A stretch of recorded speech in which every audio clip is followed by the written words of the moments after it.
Everyone's asleep. The house is quiet except for the stupid dishwasher that sounded like I don't even know what it sounds like. You must be able to hear it in the background. Yeah. I don't know. Been sitting here for half an hour just sort of looking at the ceiling and the walls, thinking, and yeah, bored out of my brain. Yeah, and I'm still not tired.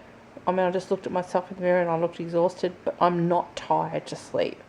So, looks like I'm going to go all the way through and not sleep at all, which is going to be great because tomorrow Anastasia has a client and I'm babysitting in the morning. So, yeah, I've got to be alert for BP. And it was funny tonight, we could hear her crying in her bedroom. Not crying, just sort of niggly. And we've decided that, sort of, didn't make a firm decision, but we decided to sort of let her go. Instead of jumping up every time she makes a little, we decided to try and get her to self-settle and get herself out of it instead of just being sort of pissy. So every now and then we'd hear, and I'd go to get up and she'd stop, or Anastasia would go to get up and she'd stop. And we thought, oh, she's just... And she does that because she starts to read a book, she doesn't like the book, and she gets pissy and she throws the book and she goes, and then she gets another one. So we weren't thinking anything of it. We were watching something on television, and every now and then we'd hear, and this went on for like 10 minutes. And in the end we looked at each other and I said, oh, I'll get up and see what's going on. So I got up, went into her room, couldn't find her. Looked in the tent, looked everywhere, and she was in a closet and she couldn't get out. The doors were open, but she gets in there, and because we haven't sorted all her clothes yet, all the ones that are for next year are sort of in nice neat piles on the floor, ready to go up on the top shelves.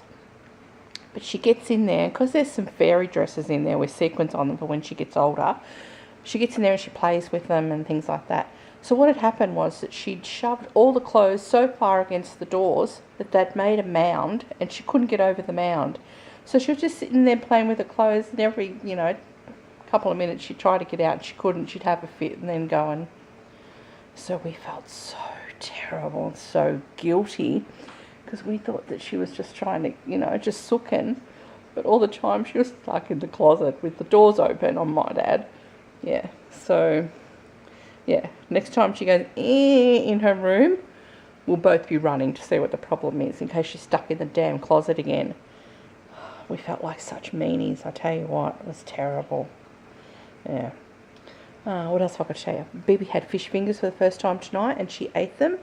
It's so difficult to find things for a 19, 20-month-old to eat. That sounds really stupid, I know, but... she still has a developing body, so she still has reactions to a lot of things. So you can't just willy-nilly say, yeah, have this, have this, have this. So her friend Jackson, that you've seen before, he eats fish fingers. So we tried BP on fish fingers, and she wasn't wrapped, but she ate them. So that's good. She ate something else tonight. So, yeah, I tell you, the kid is the love of my life. 5 years ago, if someone had said that I was going to be a grandmother, I mean, obviously, Tannah and Anastasia, well, not Anastasia, but Tannah was going to have children. We never thought Anastasia could have any children. But I still hadn't thought about it, but, seriously, your days just change and your world just changes so much. I just can't remember her not being here. Isn't that strange? So, and she's becoming such a little person. That's fantastic. And she's a nice person. I like her, which is a big thing. You know yourself, family's family. And sometimes family, you don't really like your family, even if it's close family. I shouldn't say that. I should say that you like your family because they're family, but you don't necessarily love them or want to spend time with them. And I can see that what kind of person she's already going to be, and she's a nice person. So that's really good. And the nice person is crying. Right, I've got to go.